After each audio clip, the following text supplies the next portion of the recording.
Hello everyone, welcome or welcome back to my channel. I hope you're doing really great. So I know that कल आपका history का exam है, तो specimen paper एक बार discuss कर लेते हैं कि किस टाइप के क्वेश्चंस उन्होंने स्पेसिमेन पेपर में दिए हैं. इससे हमें इन अ वे स्टैंडर्ड ऑफ पेपर भी पता चल जाएगा कि किस तरह का पेपर आएगा एग्ज़ाम में. ठीक है, तो let's begin with section A. इस वीडियो में पहले ही बता दूँ, मैं आपको आंसर्स बता दूँगी मैं शॉर्ट क्वेश्चंस के, और लॉन्ग क्वेश्चंस को हम एक बार देखेंगे कि किस तरह के क्वेश्चंस आ रहे हैं और किस तरह से उसे आंसर करना है. ठीक है, ये सब चीज़ें हम डिस्कस करेंगे बिकॉज सोनली मैं आपको आंसर सिर्फ नहीं बताऊंगी, वरना कोई पर्पस नहीं रहा स्पेसिमेन पेपर डिस्कस करने का. स्पेसिमेन पेपर डिस्कस करने का यही मतलब होता है कि हम एक बार एनालाइज करें पूरे पेपर को, ये समझे कि कौन से पोर्शन से या कौन से चैप्टर से क्वेश्चन ज़्यादा आ रहे हैं, कौन सा चैप्टर ज़्यादा वेटेज रख रहा है और किस तरह के क्वेश्चंस आ रहे हैं. ठीक है, इस वीडियो के बाद ये ज़्यादा बड़ा वीडियो नहीं होगा, ये छोटा ही वीडियो होगा. एंड इसके बाद और एक वीडियो आएगी जिसमें मैं आपको बताऊंगी कि आंसर राइटिंग कैसे करना है.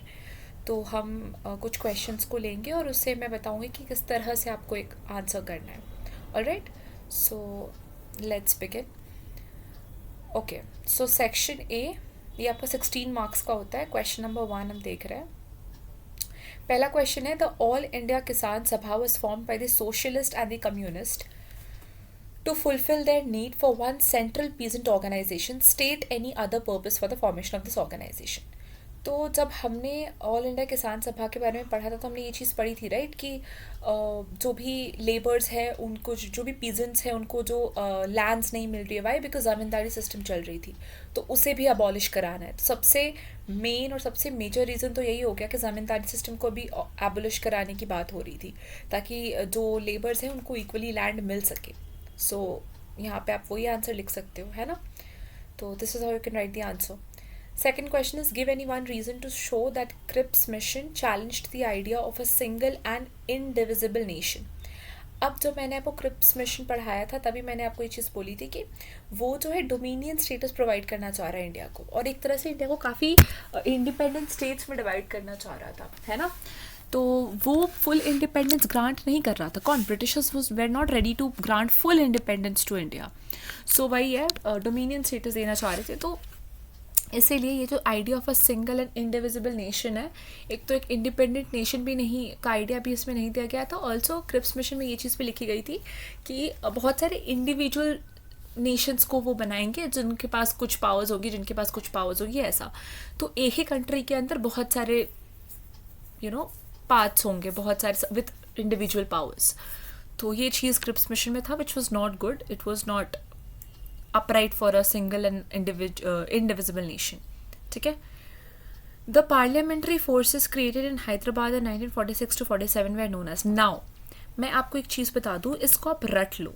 ठीक है, इस क्वेश्चन के आंसर को आप रट लो, बिकॉज ये क्वेश्चन जो है मेरे टाइम पे भी आया था. It's a very favourite question. मेरे मॉक में आया था या मेरे बोर्ड में आया था, मुझे याद नहीं है. पिछले साल ही मैंने बोर्ड्स दिया है, तो आई डोंट एग्जैक्टली रिमेंबर कि मॉक का क्वेश्चन था या बोर्ड का था, but this is a very important question. मैंने जैसे ही अभी ये क्वेश्चन देखा ना इधर, तो मुझे अपने बोर्ड्स की याद आ गई, because this question was something I did a mistake. ठीक है, मैंने इस क्वेश्चन में गलती की थी बिकॉज मैंने पढ़ा नहीं था. दिस इज़ वेरी इंपॉर्टेंट, तो आप इसे रट लो. इसका आंसर, जो पार्लियामेंट्री फोर्सेस थे हैदराबाद में जो क्रिएट हुए थे 1946 to 47, they were known as Razakars. अब मैं स्पेलिंग भी यहाँ लिख देती हूँ, just a moment.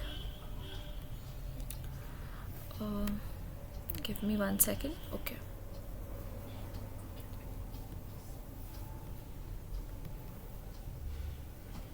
This is RAZA.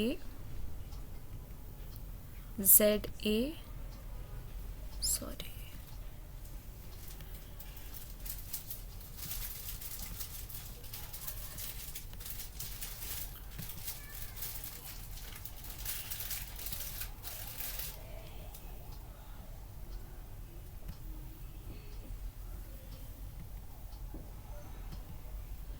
It is RAZAKARS. Razakars. RAZAKARS. So it's very important. Moving ahead, इसके बाद क्या क्वेश्चन है? Identify the correct statement about the Maintenance of Internal Security Act MISA passed by the Indian Parliament in 1971. ठीक है, अब देखो ये सारे फैक्चुअल क्वेश्चंस हैं, तो तो इसका आंसर तो यही होगा कि it was repealed later by the Janata government, option D. ठीक है, इसके बाद का क्वेश्चन है what was the primary reason for the rejection of imperialism and colonialism by the world leaders at the Belgrade conference. इसका answer is B, to assert the right of self-determination for all nations. Moving ahead, which one of the following describes the reason for the establishment of Comecon? So it was to enable the Eastern European countries to gain access to Western markets. हमने ये पढ़ा भी है, ठीक है, तो it is option C. Now the seventh one, which one of the following was the impact of the policies of Glasnost and Perestroika? It is option C, that is demand for democracy. Okay, moving ahead, just a moment.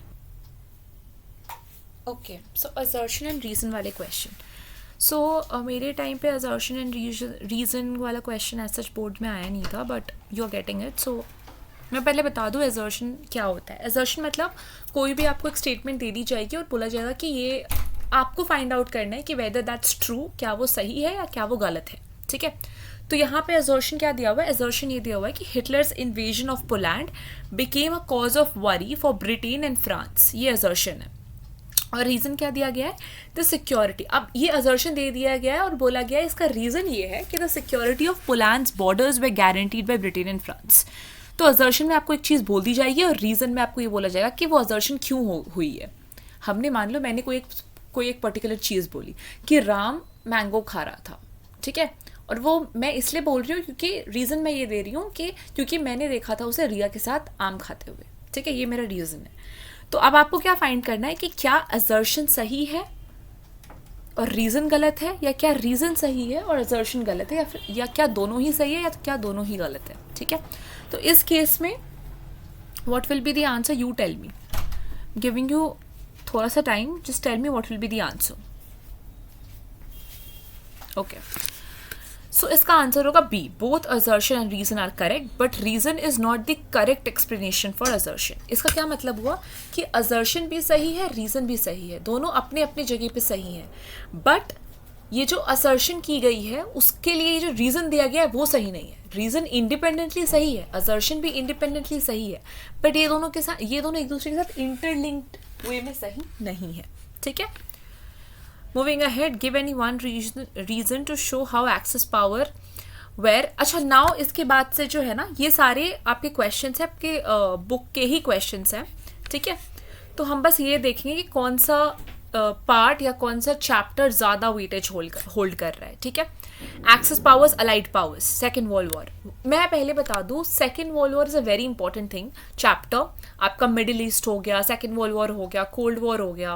World history एक तरह से बहुत important है, questions काफ़ी आते हैं. अब देखो आप माओ जेडोंग का ग्रेट लीप फॉरवर्ड, महिला दक्षता समिति, ये आपका हिस्ट्री से है, इंडियन हिस्ट्री से. पहले दो क्वेश्चंस वर्ल्ड हिस्ट्री से है.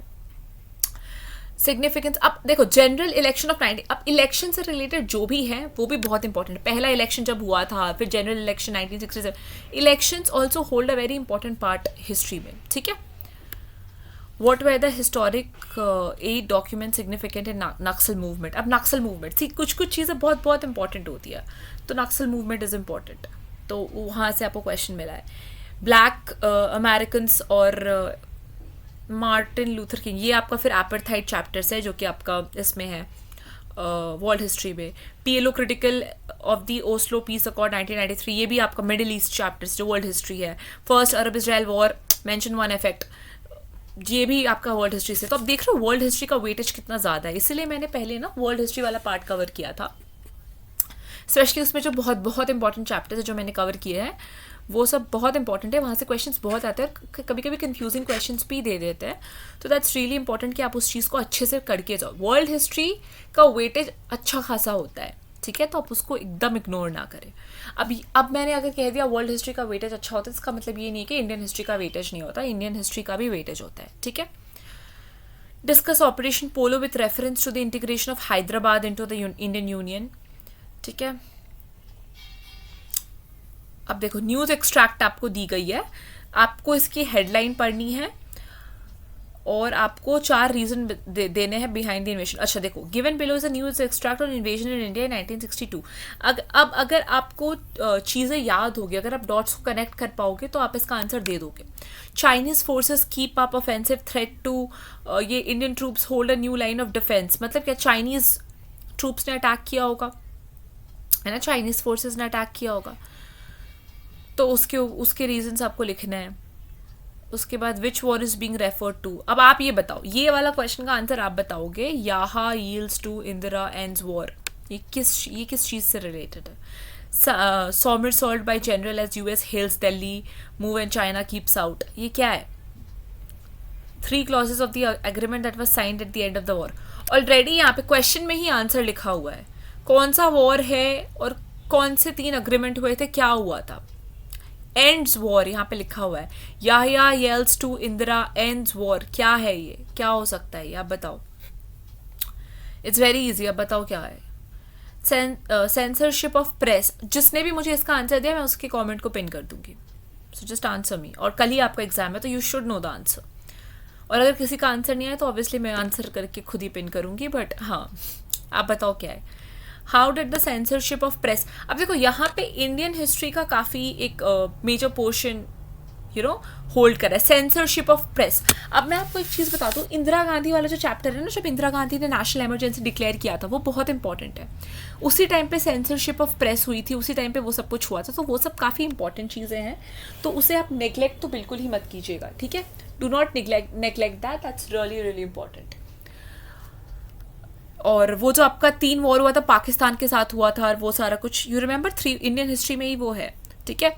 वो वुमेन वाला चैप्टर है, वुमेन वाला. उसके पहले वाला जो चैप्टर है 3 वॉर्स के बारे में, पाकिस्तान के साथ एक वॉर हुई थी और एक सेकेंड वॉर, 3 वॉर्स पाकिस्तान के साथ ही कंसिक्यूटिवली हुई थी.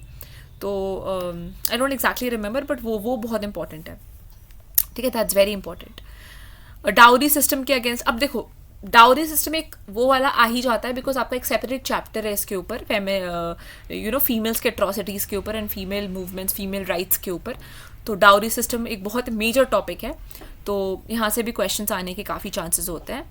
बाकी ये देखो, यहाँ पे यू विल गेट चाइना का जोमो केन्याटा एक्सेस पावर्स, मतलब सेकेंड वर्ल्ड वॉर से, मतलब ये सारे वर्ल्ड हिस्ट्री के पोर्शंस देख रहे हो आप. एंटी एपार्थाइड, सारे वर्ल्ड हिस्ट्री के चैप्टर्स है. बहुत ईजी है. Discuss any 4 contribution of the person shown in the image. अब ये कौन है, आप बताओ, ये कौन है. ये पूरा जो एपार्थाइड वाला चैप्टर है इन्हीं के आसपास रिवॉल्व करता है. ये कौन है, ये भी आप कमेंट्स में लिख के बताओ. जिसने भी लिखा मैं उसके कमेंट को पिन करूंगी, ठीक है. तो बताओ ये कौन है. ये ही इज द पर्सन जिसके बारे में पूरा चैप्टर एपार्थाइड का है, ठीक है. इसके अराउंड ही रिवॉल्व करता है. बताओ कौन है. तो इसके क्या कॉन्ट्रीब्यूशंस रहे हैं, है ना. ये वो 4 कॉन्ट्रीब्यूशंस. काफ़ी इजी पेपर है, काफ़ी इजी पेपर है. अगर इस टाइप का पेपर आता है आपका तो काफ़ी इजी होने वाला है. फिर से फेमिनिस्ट मूवमेंट की इवेंट्स, तो ये बहुत इंपॉर्टेंट है. आप देख रहे हो क्या क्या बहुत इंपॉर्टेंट है. फिर सेक्शन सी में analyse the circumstances that led the British government to send. अब देखो, Cabinet Mission Plan, Muslim League की फॉर्मेशन, क्विट इंडिया मूवमेंट, ये सारे. पता है जब मैं चैप्टर्स पढ़ा रही थी मैंने बहुत सारे कमेंट्स ऐसे देखे जहाँ पे लोग ये मुझे कह रहे हैं कि आप मुझे इंपॉर्टेंट क्वेश्चंस बता दो, ये बता दो, वो बता दो. तो अगर आपने मेरे वीडियोस अच्छे से देखे हैं तो मैं वीडियोस के दौरान ही बीच बीच में आपको बता देती हूँ कि ये क्वेश्चन इंपॉर्टेंट है, ये फैक्ट इंपॉर्टेंट है, एग्जाम पर्सपेक्टिव से ये इंपॉर्टेंट है. तो वो सारी चीज़ें आप एक बार ध्यान रखिएगा तो आपको ऑटोमेटिकली पता चलेगा कि इंपॉर्टेंट क्या है. बाकी इंपॉर्टेंट चैप्टर्स कौन कौन से हैं वो मैं बता दूंगी आपको, ठीक है. इसके बाद मैं पहले इसमें ही बता दे रही हूँ एक्चुअली कि जो वर्ल्ड हिस्ट्री वाला पार्ट है वो पूरा इंपॉर्टेंट है, बहुत इंपॉर्टेंट है. इंडियन हिस्ट्री में जो बहुत सारे मूवमेंट्स इंडिपेंडेंस के लिए हुई थी वो बहुत इंपॉर्टेंट है. वुमेन से रिलेटेड जो राइट्स और वो हुई थी वो बहुत इंपॉर्टेंट है. जब एमरजेंसी हुई थी वो बहुत इंपॉर्टेंट है. एक 3 वॉर्स कुछ पाकिस्तान के साथ हुई थी वो बहुत इंपॉर्टेंट है. तो ये सारी चीज़ें बहुत बहुत इंपॉर्टेंट है. कोई भी ट्रीटी हुई है तो वो बहुत इंपॉर्टेंट है, ठीक है. अरब इजरायली वॉर के बारे में, सेकेंड्सलोविया के बारे में, सेकेंड्सलोविया bridge between eastern and western Europe, ये भी मैंने आपको पढ़ाया था, है ना. तो ये सारी चीज़ें भी यहाँ पे क्वेश्चन में आई हुई है तो आप इसको कर सकते हो. हो गया क्या, अरे okay. Egyptians and Israelis agree. Arab Israel, Middle East is a very important. World history as a whole is very important. Middle East is very important. World War is very important. Cold War is very important. Apartheid is very important. Indian history is also very important. Indian history में there are some very very important specific chapters. For example, जब आप independence to India कह रहे हो, आपके paper में independence to India में जितने भी, इंडिपेंडेंस ऑफ इंडिया सॉरी, में जितने भी ट्रीटीज़ हो गए, प्लान्स हो गए, मिशंस हो गए, वो सारे बहुत इंपॉर्टेंट है, ठीक है। उसके सिग्निफिकेंस, उसकी इंपॉर्टेंस, उसकी ड्रॉबैक्स, बहुत किसी भी चीज़ को आप पढ़ रहे हो तो उसके ड्रॉबैक्स, उसके सिग्निफिकेंस, वो सारा कुछ जानना इज़ वेरी इंपॉर्टेंट। कौन कौन से की फिगर्स थे, कहाँ हुई थी, क्या हुआ था, तो इट्स वेरी इंपॉर्टेंट जब आप कुछ पढ़ रहे हो तो, ठीक है।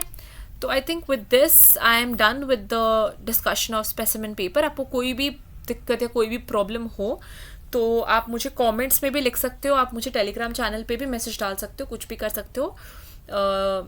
आई जस्ट सी एंड मैं आपको कोशिश करूँ कि मैं आपको आंसर कर दूँ। एंड आपने देख लिया ना लेवल ऑफ पेपर, इतना कुछ टफ नहीं है, इट्स वेरी इजी। टेंशन लेने की कोई ज़रूरत नहीं है, बहुत मेजर मेजर टॉपिक्स हैं, बहुत ईजी है, ठीक है। तो टेंशन ना ले। एंड मैं अभी भी आपको विश कर देती हूँ best of luck for your exam. कल ही है आपका एग्ज़ाम, तो I wish you all the best. बिल्कुल अच्छे से करके आइएगा। आई नो मैंने सारे चैप्टर्स कवर नहीं किए हैं, बट आपको भी पता है ये चीज़ कि मैंने बहुत लेट शुरू किया है ये चैनल, ठीक है। मैंने एक वीडियो डाली थी बहुत पहले, but after that I did not continue, और अभी मैं कंटिन्यू कर रही हूँ। तो जब से मैंने स्टार्ट किया अभी वो काफ़ी लेट हो चुका था, सेशन ऑलमोस्ट एंड पे था, तो मैं सारे कवर नहीं कर पाई, बट आई मेड श्योर कि मैं जितने कवर करूँ चैप्टर्स उतने बहुत अच्छे से करूँ। And I think you liked it also, and I really want to thank each one of you for supporting me. Really appreciate that. With this, I would like to end today's video. If you like the video, do like, share, subscribe.